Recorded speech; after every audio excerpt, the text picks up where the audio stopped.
Today's show is sponsored by the ABV Barrel Shop. The ABV Barrel Shop is located in the St. Louis metro community of Arnold, Missouri. The ABV Barrel Shop is focused on one thing: single barrels. Best of all, you can try before you buy. Head over to abvbarrelshop.com to sign up for their email and text distribution so you know what they have in stock, what classes are coming up, and who from the industry may be coming in to visit. The ABV Barrel Shop. It's where single barrels live. We are also sponsored by the Bar to Go. The Bar to Go offers traveling minibars that are no bigger than a small purse or toiletry bag. Best of all, they are fully customizable so you can create the perfect piece that is unique for you. If you own your own business, what a fun and unique way to promote what you do. Check them out online at thebar2go.com. That is the number 2 in the Bar to Go. If you have wholesale questions, call my friend Isabel Clark at 504-481-1297. Finally, we are sponsored by the Neely Family Distillery. NFD is a family-owned business that keeps ringing up awards in the spirits world. Head to Sparta, Kentucky to experience the family history, award-winning spirits, and meet the Neely family. Check them out online at neelyfamilydistillery.com. Now, on to the show. Let's drink!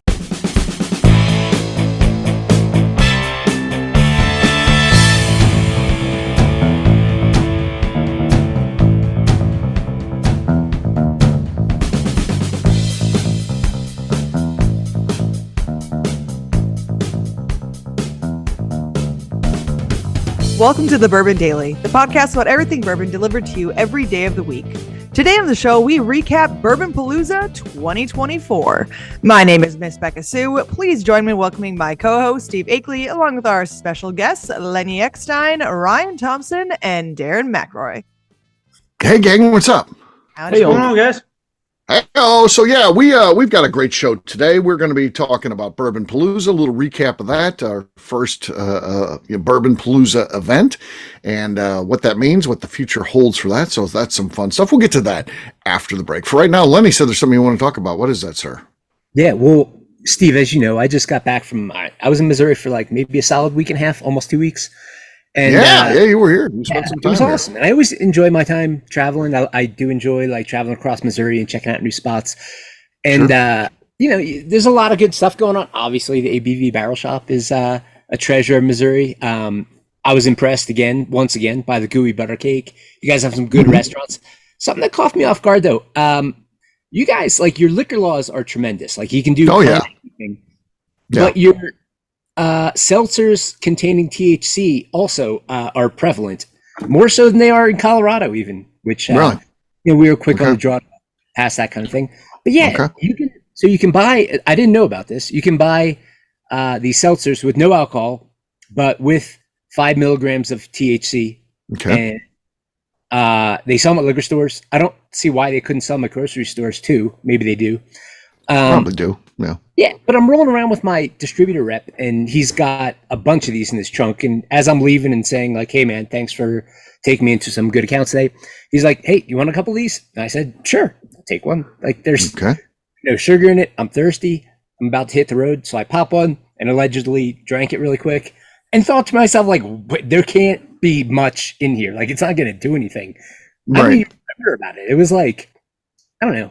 Maybe I got some gas, started my drive from St. Louis back to Kansas City, and like maybe 30, 40 minutes in, I didn't even know what was going on because I forgot about it. And I'm talking on the phone to Amy, and I'm like, I'm starting to realize like my speech isn't quite right. I was like, I got to get the fuck off the phone. And all of a sudden I was like, oh, it was that soda. And that's really?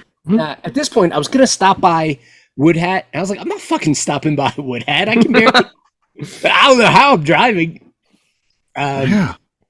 So I don't know. I mean, it is what it is. I'm not going to do that again while I drive. But it's just I just find that interesting. I don't know. Maybe it's something for the ABV Barrel Shop to explore. Oh no! I don't want to be in that business. No. You guys haven't had one yet? I stick to one vice. That's the drinking and on the drug side. 'Cause I never, I never want to say I don't do drugs because I drink, and that is let's be honest. It's a drug. It's worse. It's probably worse for you than smoking and all the other stuff. But I don't care. That's what I'm sticking to. That's the lane I chose, and I'm not getting into the other one. So yeah. It's not my So, thing. Lenny, it's interesting that you brought this up because I had never seen them before in Missouri until you were here. And then after you, like right after you were there, I started seeing them everywhere. I actually did see them in a grocery store, and I was like, when did we start doing this? Like, this is. I guess just because it's legal here, the sodas are legal, and of course, as Lenny mentioned, anything goes. You can sell it anywhere. So Lenny, we don't have that here in Colorado, do we? Now, so I was asking a buddy who owns a liquor store. He said we just got it, but he looked into it, and it's not legal for him to have it. But some liquor stores are. Seems like a gray area, which I don't know. I don't know that laws are that necessarily, but until someone says otherwise, I guess it is. Stuff gets into the gray area. Yeah. Was it flavorful? Was it good taste? Yeah, I mean, I kind of shy away from like the seltzer market in general. Like I'll drink a LaCroix or something, but I'm not the beverage alcohol seltzers. I don't really White Claw, whatever. Yeah, not into it truly. I don't like to. I don't know. Like I don't want to taste something that tastes like soda that carries intoxication. I'd rather just drink bourbon. Yeah. And in this case, the rep for the company who gave it to me said, well, it's like equivalent to like one cocktail, which in my mind is one cocktail is nothing. Like I would 100% drive wherever I'm going with one cocktail. Right. It was not equivalent to one cocktail. That's not true at all. It was equivalent Did Amy notice? Yeah. Did your wife notice? Could she tell you? I don't think she noticed. Well, no, you're aloof anyway, so yeah, I could see what she's like. That's just his regular jackassery. I felt like my vocabulary was improving as the conversation was going on. That's how it's interesting because it's that's hard to regulate, right? I mean, you get a big enough cup. People have these big cups. You can put two of those in there, and how messed up are you if you drink two? And especially because it took a half hour to kick in. Yeah, how many milligrams is in the can? 5 per can. So.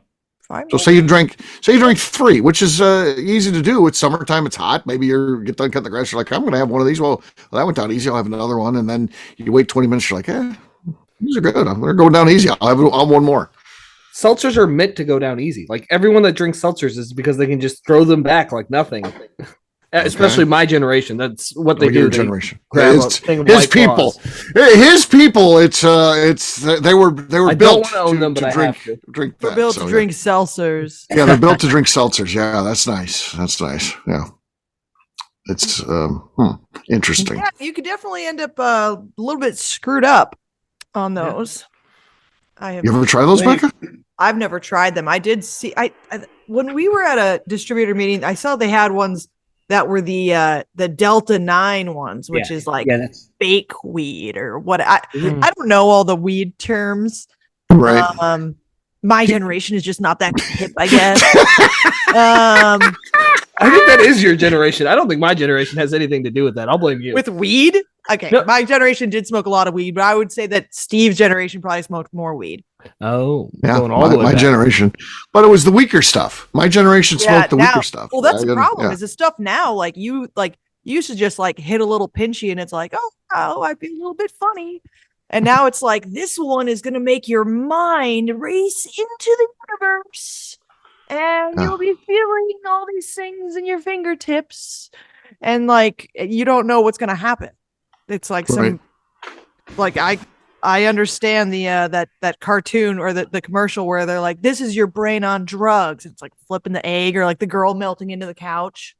Yeah. I melted into my car seat. Into the couch. You just melt away into the couch. Well, I've not done them. I've not drank any of those. I have a problem with them, obviously. Lenny, Ryan seems very interested in these. Ryan seems very interested. Ryan seems pumped. Would you reach for one if you were like just at home relaxing? No, but my kid did because I had one here, and he was like, "Can I have this?" I was like, "You sure can't. Give me that thing." And he was like, "Why?" I didn't. Like, it's alcohol? I don't know. I didn't know how that was. Not alcohol though, Dad. Yeah, well, I understand. Not yet. Nah, I don't think I would consume again unless I was really thirsty, which was the case at the time. Oh, you were just so thirsty. That's why. We don't have water here in Missouri. Yes. Well, I was in my car. I didn't feel like stopping. Judge Katie, I was so thirsty. I'm not into that stuff, but I was just so thirsty, Judge Katie. She's going to be getting this bullshit coming up soon here. Yeah. What are you going to do? I felt like I was dosed, like so roofied thirsty. practically. It said no alcohol on it. I didn't know what THC was. Right. Look at Ryan, man. He's into this. I'm just wondering, like, what distributor is that, Lenny? Oh, yeah, specifically. What's the distributor? Yeah. I'm Show Me Beverage in Missouri. And what do you guys think? Is it going to take some market share out of our stuff, or what? The sentiment on their side is like, and I don't know that they're right, wrong, or whatever, is that this is going to be big. So let's get behind it. The sentiment from my buddy who has a liquor store here was it already had its spike and it's going down and people don't care. I don't know if that's true. I mean, we'll see. It's a funny concept though, what you're talking about, because, I don't think most of us kind of play in the lane of things that people drink to get obliterated quickly and on purpose. It's more sipping experiential flavor layers. Like, we're not selling the shooters at the liquor stores. And I think that's more that market, I guess. Yeah. Right. Anyone that has enjoyed 10th Mountain whiskey is not looking to get messed up on it. Yeah. Yeah. Well, we'll see. We'll have to wait and see. Yeah. Hopefully it doesn't take a bite out of. Hopefully that doesn't become the new thing, and then all of a sudden bourbon takes a backseat to THC seltzers. Oh my God. Damn. What about regular seltzers? Could it hurt them? Probably. They can take the hit though. White Claw is going to come out with a THC version. Yeah, they have to. Totally. Yeah. If they were smart, then they'd have to. Like, they have to do that. Right. Like, they already do. There's a fucking alcohol-free White Claw coming out. Why would you ever want to drink that? What is that? Just soda at that point, right? Yeah. Then you just buy a fucking LaCroix. I don't know. Yeah. Why would you want to drink that? LaCroix are nasty. Yeah, because you want to. People, there's this odd thing of people want to look cool. I don't understand why. I never look at that and be like, that's cool. They look cool. You're talking about LaCroix or White Claw? Yes. Either one. Yeah. One is just soda. Like, people drink it all the time. Is it soda though? It's sparkling water with a little bit of flavor that tastes like warm beer even when it's cold. Man, no. I do not agree with this. You get people that drink the mocktails and all that, and ask them why. And a lot of the reasons are, and I don't agree with any of the reasons for that, other than I don't actually I can't come up with a reason why I would agree with that. But a lot of them will be like, well, my friends are all drinking this stuff, and I don't want to drink it, so I don't want to look like I'm different from the group. Oh, you're 40 years old and you're worried about not fitting in with your contemporaries. Maybe you need to get a different life. I don't ever sit around and be like, man, Lenny looks so cool. I'm not as cool looking as Lenny sitting here. No, that never strikes my mind. I never one time am I thinking I'm not drinking something as cool as Lenny or Ryan or Darren. No, it never crosses my mind. I'm not like, I got to look like I fit in with these guys. Oh, they're all drinking beer. Give me an NA beer right now. No. I mean, just drink what you like. If your friends make fun of you, then tell them to fuck off. Right. Really. Exactly. I mean, there was a guy in the distillery and his girlfriend or wife, whatever she was the bourbon drinker. And I was talking about everything. And I was like, did you want any of the bourbon? He's like, I'm just not that cool. I don't drink any bourbon. And I was like, I guess. And I was like, oh, okay. Did you want to taste any of the flavors? He's like, oh, you mean the pussy stuff? Yeah, that is what I like. Okay. And I'm like, I'm sorry you like the pussy stuff, man. Like, right. Like, I don't know why you're upset that that's what you like. Like, it's like his girl drinking bourbon was like so demeaning to him that she drank bourbon, and he's like, this salted caramel is fantastic. And I'm like, I know a lot of people drink it. It's right. Okay. You're fine. Okay. Who cares what the fuck you want to drink? Like, right. Don't drink a mocktail if you like the taste of mocktails because you're sober. Drink it. Drink it. But don't go, I just don't want to like look weird with my friends. Right. Yeah. Like, just drink whatever the fuck you want. If you don't drink, then just get a water if that's what you want. If you want to have a mocktail because you think it looks like, I don't know, because it tastes good, then do it. But yeah, I don't know. It's stupid. All right. On that note, it's time to drink. What are we drinking? What is everyone drinking? Let's start with Ryan Thompson. His cork pops are known to be explosive. Let's see what he's got. Explosive. Let's see here. We're gonna start it out with a little collaboration with George Dickel and Leopold Brothers. Okay. Oh, yeah. Very nice. Here we go. Swipe. Okay. Hey, that was decent for you, man. That was about as good as it gets from Ryan Thompson. 10 out of 10 on the Thompson scale. Yeah. I'm going to give I you like a that, chance the here. Thompson scale. The Thompson scale. That's legit. I've got 2022, still 635 year Rally Point Rye. But I don't think it's going to be a very good cork pop. I'm thinking Ryan's going to hang on the lead because this one's almost empty. So let's see what we got. Oh, that was actually pretty okay. Pretty good. It was pretty bassy. All right. I take the lead in a surprise. I was trying to help Ryan out there, but it just didn't work out that way, Ryan. So, all right. Looks I like appreciate Darren's the ready. nod, though, Steve. Thanks. Yes. Darren, what do you Holy got, to man? God, I Ryan. have finally some win. Copper Dome single barrel. No. Sloshy. That was awful. Hit the mic. Crash. Yeah, hit the mic. A lot going wrong there. So I've got the lead. Becca's next. Because we were at Bourbon Palooza this weekend, I've got some 1792 12 year. Oh, hey, hold on before you pop that. How old was the 1792 you got to taste? We got to taste some 18 and a half year old 1792. Sounds like it sucks. And we got to taste some that was 168 proof or 66. I don't know if it's 166 or 168. I don't remember which, but it really doesn't matter. Once I've you get never past had- 160, doesn't matter. I've never had one that high. I'm like 154 is the highest bourbon I've ever had. I'll tell you what, it was pretty good. Like Oh, it was I actually buy a lot of people were terrified to taste it. They're like, no, I'm not trying. Right. I was like, I'll taste Oh, it. come Like, on. I mean, still probably at least 5 people tasted it.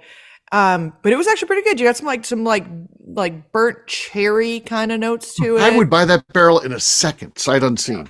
I mean, shit. 1792 at that proof, please. Yeah. I mean, they'd break down the door to get in and buy that, but yeah, that's cool. Cool event. We'll talk about that after break. All right, cork pop. This is a 12-year-old. All right. Not much there. Not enough to take over my big bass drum. Yeah. All right, Lenny, you look like you're queued up though. What do you got there, man? Yep. I've got some American single malt from 1874 distillery. They're over in the San Luis Valley, to where we buy our grain.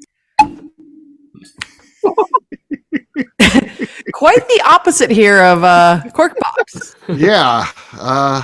Becca, who wins, the big bass or the big tenor? I gotta go for the. I.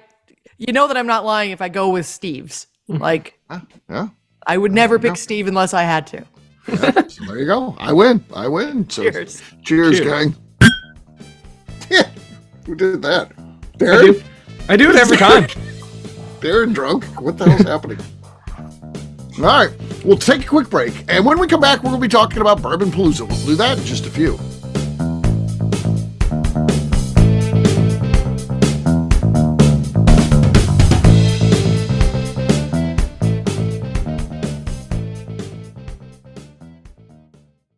Okay, let's talk about the people that make these shows happen. First up is the Stave and Thief Society. Via their in-person class at Moonshine University in Louisville, Kentucky, the Stave and Thief Society is the place where you, a bourbon enthusiast, can expand your knowledge and emerge an executive bourbon steward. In 2017, I completed my executive bourbon steward certification. It's the most comprehensive bourbon certification available and connects you with an expansive network of bourbon enthusiasts and professionals. Check out the full listing of in-person and online certifications and join the society today by enrolling at staveandthief.com. Speaking of executive bourbon steward certification, the ABV Barrel Shop in St. Louis, Missouri has developed a unique partnership with the Stave and Thief Society to offer a preparatory class to assist you in getting your executive bourbon steward certification. This prep class costs only $25 and is available to take live or online via Zoom. Graduates of our class receive a coupon code good for 15% off your executive bourbon steward certification held in Louisville, Kentucky. This saves you almost $90. Additionally, you can collaborate with fellow attendees to split travel costs when you go to Louisville. If you're interested in signing up for the class, simply head over to abvbarrelshop.com and check out the classes and events page. Last but not least, we are sponsored by Neely Family Distillery. Royce Neely is the 11th generation distiller in one of America's oldest distilling families. A visit to Neely Family Distillery takes you through family history, where you can see all the artifacts and newspaper clippings through the years from this family that started distilling in America after James Neely arrived from Northern Ireland in 1740. Today, Royce Neely and his team are crafting some of the best spirits in America. Their bourbon and absinthe offerings keep winning top honors in the spirits competitions. Recently, their absinthe made history as the first platinum winner in the absinthe category at the San Francisco Spirits Competition. Neely Family Distillery is definitely a bucket list destination if you are a bourbon fan. Learn more about their spirit offerings, visiting their facility, and the awards they have collected over at NeelyFamilyDistillery.com.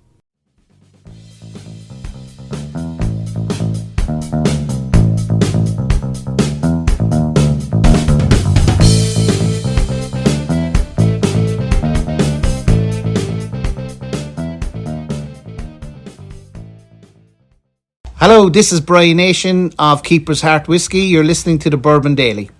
Welcome back to the Bourbon Daily. Today we're talking about Bourbon Palooza 2024. Yes, we are. So we're just coming off our first ever Bourbon Palooza event. And I got to say, this event may have changed my life. It really, I don't want to overstate that, but it was incredible. I think it was incredibly successful. I think it was fun. I think people had a good time with it.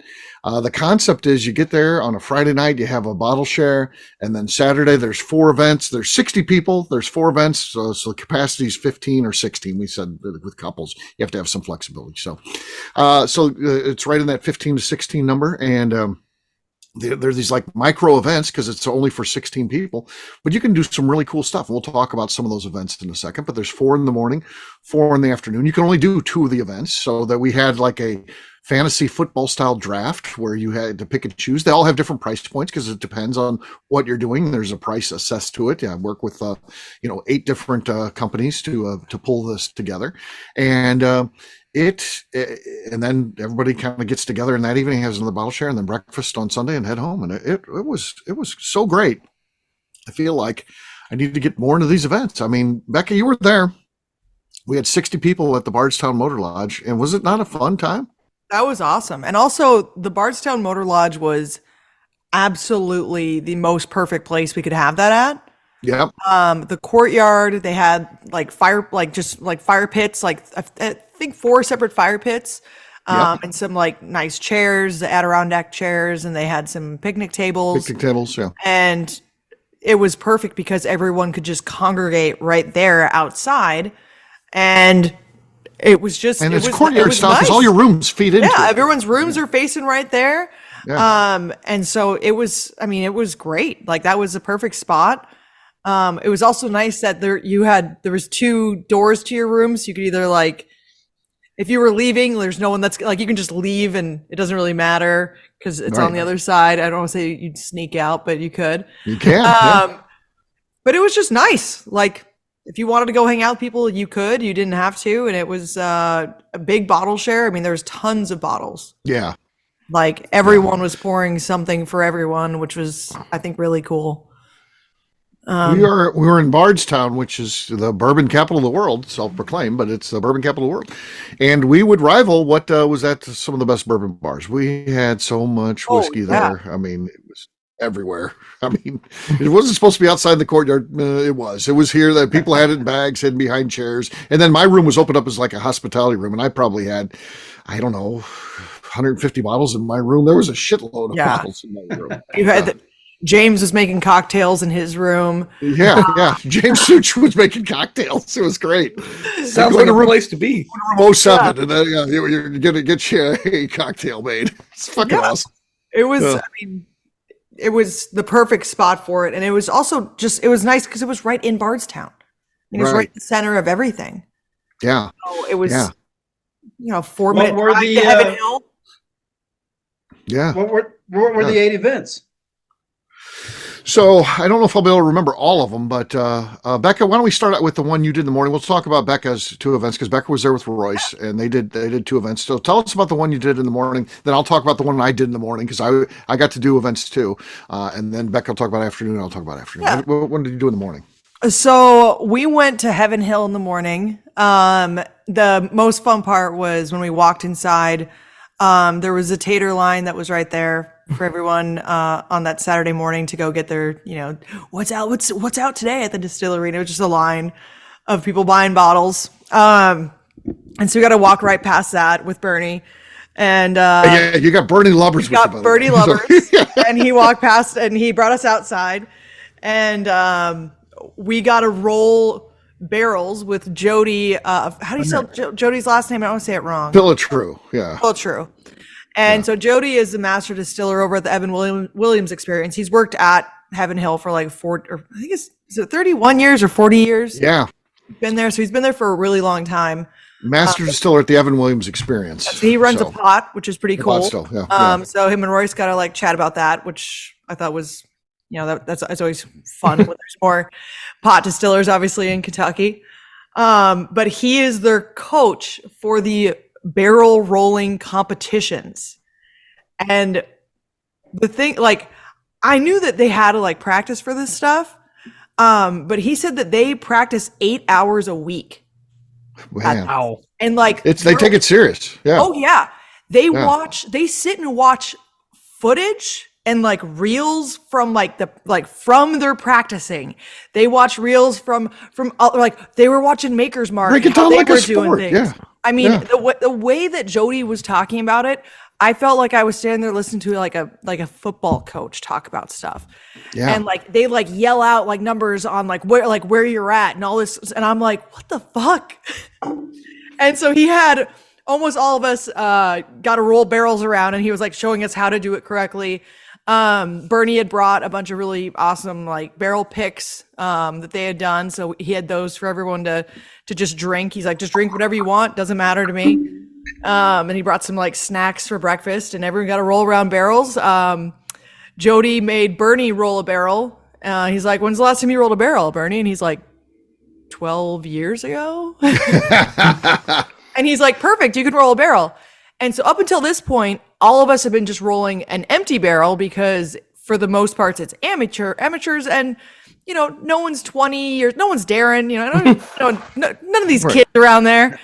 And so obviously they don't want anyone like, hurting themselves. Jody pulled out the fucking full barrel for poor Bernie. No, he had to do the full barrel. That's like 500 pounds. Yeah. So he made him roll the full barrel, which was, kind of funny. Bernie did pretty good. And then at the very end, Jody rolled the barrel just to show off. I mean, he got his done in it was 19 seconds, I think. Really? And it was just, he was fast, but he's a coach, so he should be fast. But it was cool because they're like, no one gets to do this. Like most people at Evan Hill have never got to do this on their practice court. I guess their practice ring is really what it is. So how does he determine There's like who's brand on the team? ambassadors? Huh? Well, he picks and chooses. Yeah. Yeah. How does he pick and choose? Is there an audition? Is there a tryout? It's there's tryouts. Yeah. I think there's tryouts, but I think it's pretty much people that work in the warehouse. I'm sure. Yeah, but that's who's going to get it. They said they watched one guy, I think it's from Maker's Mark, and he's like, this guy should have been playing for the NFL. Like he was so fast at how quick, like everything was just like, this guy was huge. But they just are like watching reels and all this stuff of like how to make things better and breaking down tape. I mean, it's really like a real sport. Max Shapiro is just like, I want to. Yeah, you know what? I will pay you guys to practice, but we better win. I mean, it's not like, okay, who can do this? And then they just show up. They're practicing. They have someone who's officially identified as the coach to oversee this. He's given tools like, the ability to break down film and stuff like that and watch what people do. They built that's pretty cool. Practice courts. They built two practice courts, and they have two 4-hour training sessions every week. So it's 8 hours total, but 2 4-hour And is this for the competition for Bourbon Fest in the fall? Correct. They do it there, but I guess there's also like a world competition. Is there? Okay. Like there's it's not just one in Kentucky. Like there's like bigger ones from there.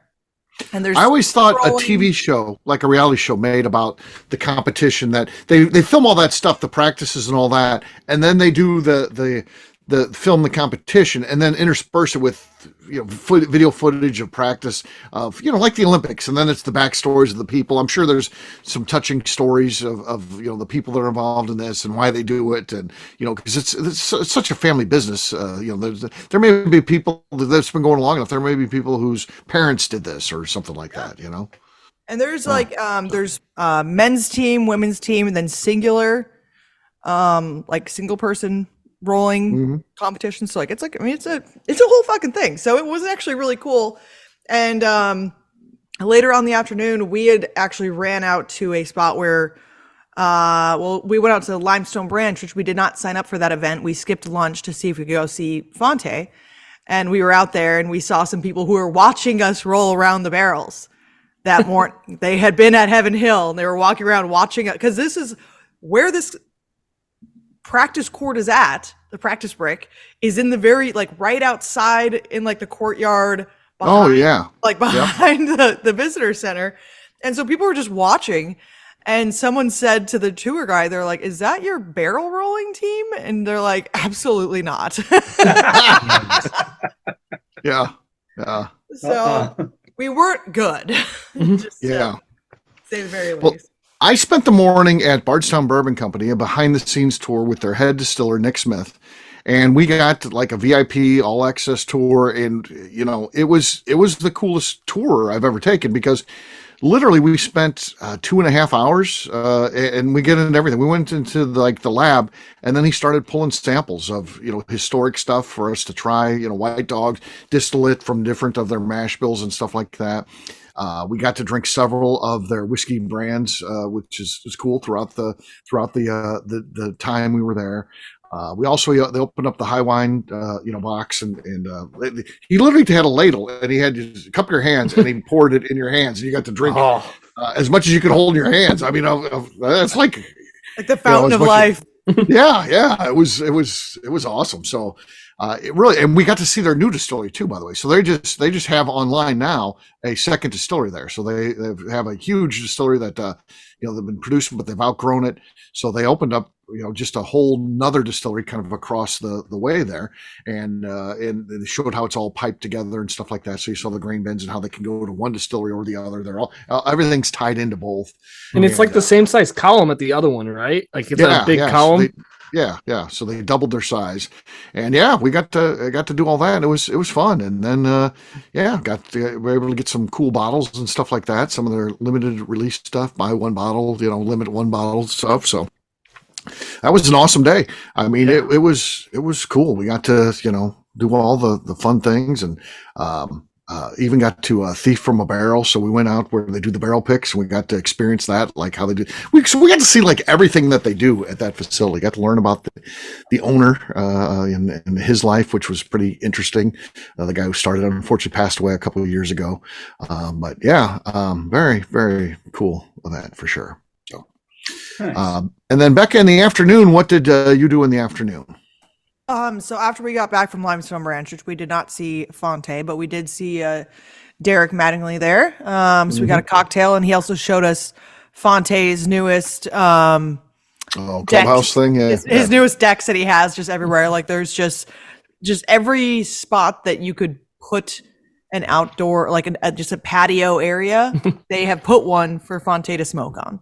Right. They're just everywhere, which is really cool. And their new barrel selection room was also really nice. But then we went over to the Brindiamo Penthouse, which is above the Oscar Getz Museum of Bourbon Whiskey History, which has been renamed to the Bourbon History Museum, I believe, just recently. And it's all redone. It's a super nice area that's like for tasting, for events, things like that. And the master distiller from 1792 was there, and he is his name's Ross. Don't ask me. Nielsen, yeah, it's a very interesting last name. You wouldn't think he's from Indiana, but he is just incredibly smart, super passionate, just a nerd, which is great. The funniest thing that he talked about was, because he's done quite a few different jobs. He worked at MGP for a while.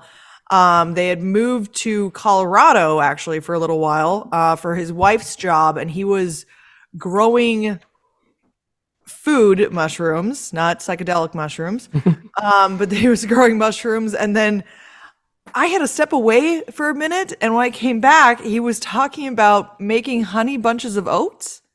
And he's like, I just thought that it'd be really cool to be the person that's making honey bunches of oats. And I was like, what the fuck did I walk back into here? Someone's got to do it. Right. Yeah. And so Sazerac got him. They brought him over to 1792.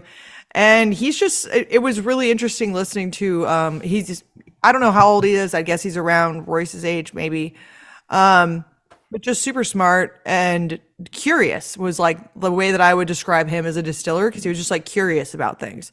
And he's like, I was just like, I just wanted to know, like, what are all the temperatures of these, and like how much wind do we get on the hill over here, and what about down here? Is there any wind that we get down here?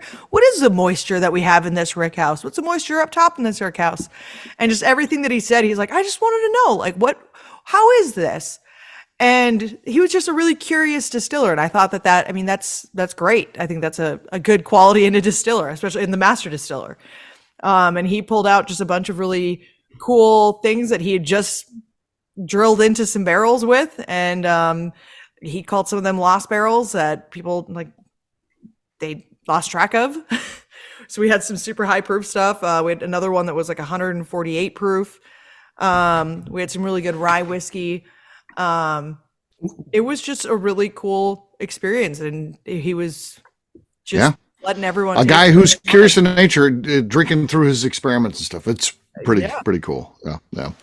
I spent the afternoon. I went to Neat Whiskey Bar, and if you're familiar with that, it's owned by Owen Powell. Owen Powell was there. He is like the OG of the secondary market. I mean, the guy who was actively involved in that and knows, how to acquire old bottles and stuff like that. Shared a bunch of his secrets, how he would find, certain things. And, there's some tricks to the trade, really. And he knows all those. And he was talking about how you can get some really cool stuff that people ignore.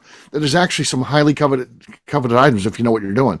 So we got to try 3 Dusties at his place. Besides just talking about Dusties, we got to try 3. We did the blind and talked about them and stuff like that. And then he revealed what they were. And then we also got to get one of their cocktails. So they got a great cocktail bar there too that does whiskey cocktails. So we all got to get a whiskey cocktail and got to tour his place. And then he went out to us with for lunch afterwards. So. It was a fantastic event. I mean, it was a lot of fun, and I think we're going to do an event there. I didn't realize there's an Airbnb that's like this 9 different type of like studio type of apartments and stuff like that. Ooh. And then there's a courtyard in the middle of that between the Neat Whiskey Bar and that place. And literally it's totally closed off, high wall. You can't see it from the street or anything like that. And he's like, you walk into the bar through there. It's connected. It's literally, there's a door out of Neat that goes into this courtyard. So he's like, you guys could do an event. And so we're going to do that at some point. So that'll be coming out soon. It was awesome. So what Dusties did you have? Yeah, that's what I want to know. Like, what Dusties did you get? Yeah, we had an old granddad. One of the 70s. The butterscotch bomb ones. So those are always highly coveted. We had a 91 Blantons. We had a 91 Blantons. Sorry about that. We had a 91 Blantons that, of course, everybody wants that stuff. Steinkamp should have been there. So we got to try that. And he was talking about how, he likes those and the old ones and stuff like that. So that was cool. And then we got one that's kind of one of his secret things. Like one of his secrets, I don't recognize it was called Anderson something with Anderson in the name. Club? Anderson Club. Yeah, that's it. So we had an old Anderson Club, and he talked about the fact that Heaven Hill has hundreds and hundreds of brands that because they bought out all these distilleries. That's what they were doing. A big growth mode was to buy out distilleries, and they get these brands, and then some of them they've let lapse. But to keep them active, you actually have to sell them. So what they do is they'll do a run, and it's just their normal Heaven Hill distillate, but they'll just one after another. It's manually bottled. They'll do 12 bottles and then sell them in the gift shop, and so they'll to keep those active. But then he's able to find, because he knows that these are Dusties that they used to sell in small quantities. He looks for these old Dusties with these old names like Anderson Club and all. There's hundreds of them. Old Joe was one he had. He had all these examples, and he's been able to acquire a couple of, as they want to keep these active, because you do have to sell it, otherwise you lose it. So he's been able to acquire a couple of the newer versions of these things too that they're utilizing just so they can keep an active trademark going. So that's kind of cool. They learned a lot about that. Yeah, what he does. I love it. Yeah. I got to put it on the calendar for next year. Yeah. Oh, yeah. And that's just so some of the other events. I'll run through them real quick. Jane Bowie and Denny Potter. So the two from Maker's Mark, they did an event at Jane's house. She cooked breakfast for everybody. And then they got to drink out of her personal whiskey collection, which she has a fantastic collection, like 17-year-old cast strength Jim Beam stuff they don't even sell, but someone knows someone and stuff, just stuff like that, just like crazy, insane stuff. Everybody wants the seared BU, which was the first Maker's Mark wood finishing series release, the butterscotch bomb. She had a bottle of that, and then somebody said, "Well, I like Scotch," so she got out like a 30-year-old Lefroy or something like that. So yeah. Just crazy, insane stuff. And again, think about that. I mean, we've talked about cool things already, but someone from the bourbon industry, the high profile as Jane says, you can come over to my house and eat breakfast. You had me at breakfast with Jane Bowie. That's it. Yeah. That's the line. Yeah. We did an event at Limestone Branch. It was cigars and whiskey featuring Stephen Fonte. And everybody who went to that is just blown away. There's a lot of our group I didn't realize that hadn't met Stephen Fonte. So they go into, believe it. I didn't realize that either. How many people didn't? I know. Know Fonte. Right. How do you not know? That's like Fonte? A normal, I'm like, oh. Imagine though walking in. Imagine walking in. You don't know who Stephen Fonte is, and that guy just gets in Stephen Fonte mode. He just takes over, and he's the way he talks and shit. I mean, it's a fantastic. They were blown away by Fonte. He might be amongst the group like the favorite person in the bourbon industry right now because the people that went there just love that fucking guy. I bet. Yeah, I mean, he's number 2 on my list of people I want to meet. Oh, nice. Yeah, who's number 1? Yeah, who's number 1? Ryan. Mr. Russell.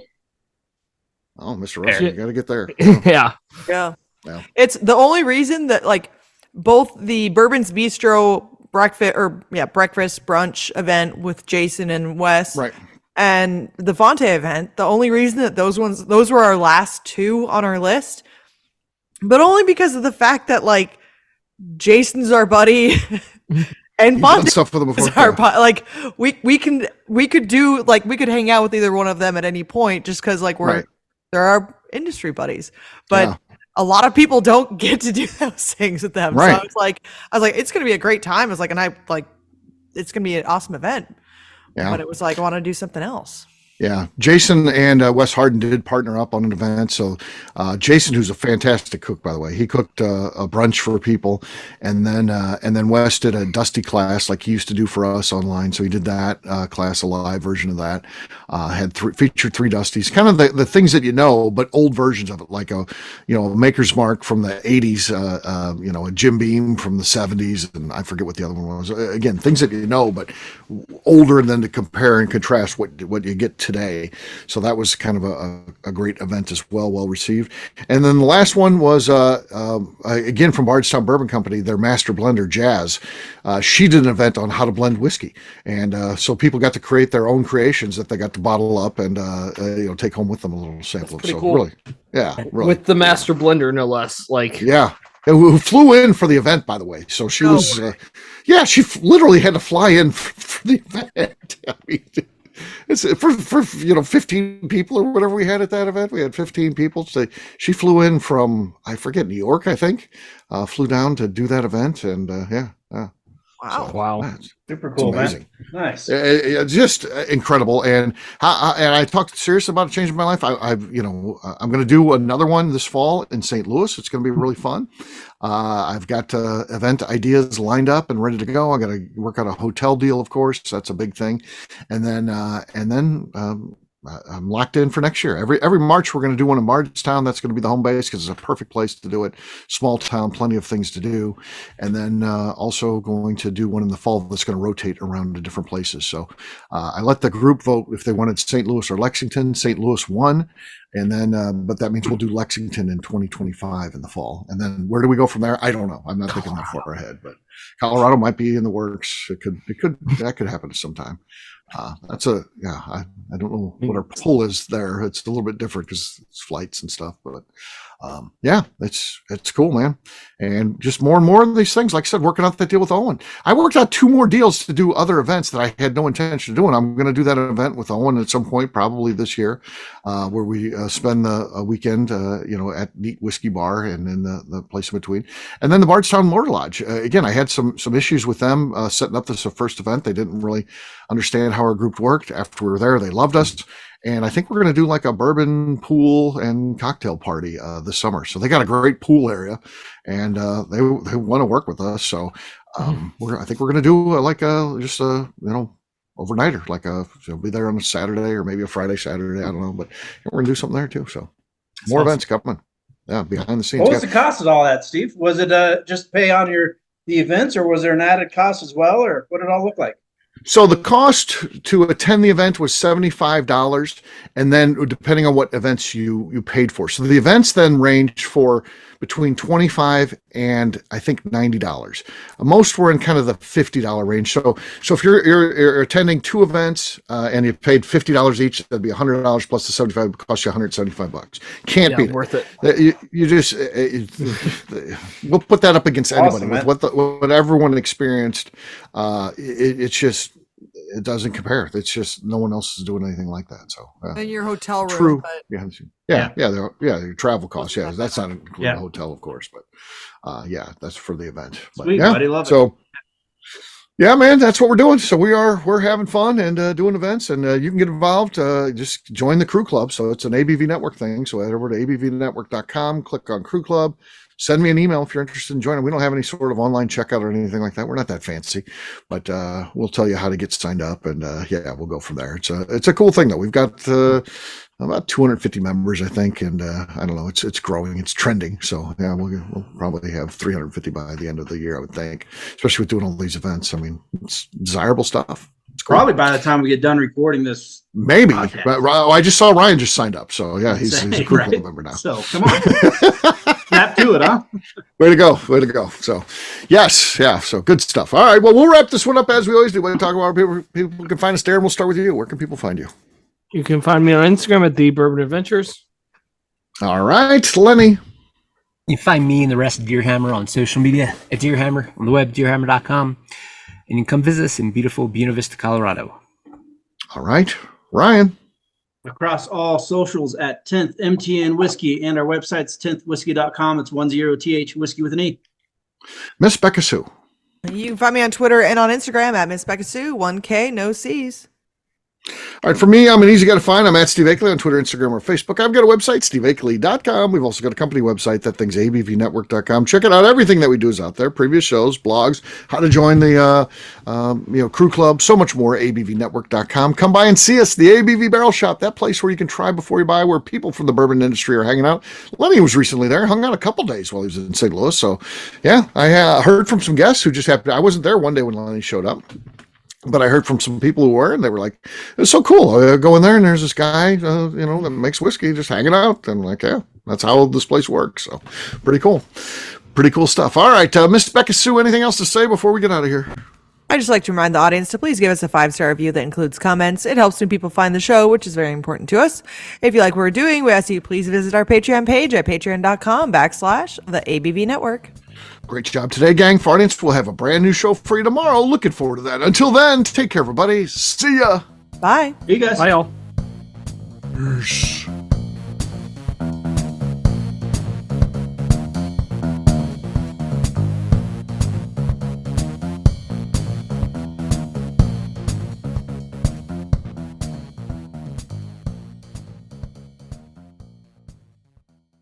Before we let you go, let's talk about one last thing. The ABV Barrel Shop in the St. Louis community of Arnold, Missouri. The ABV Barrel Shop is focused on a couple of things. First of all, single barrels.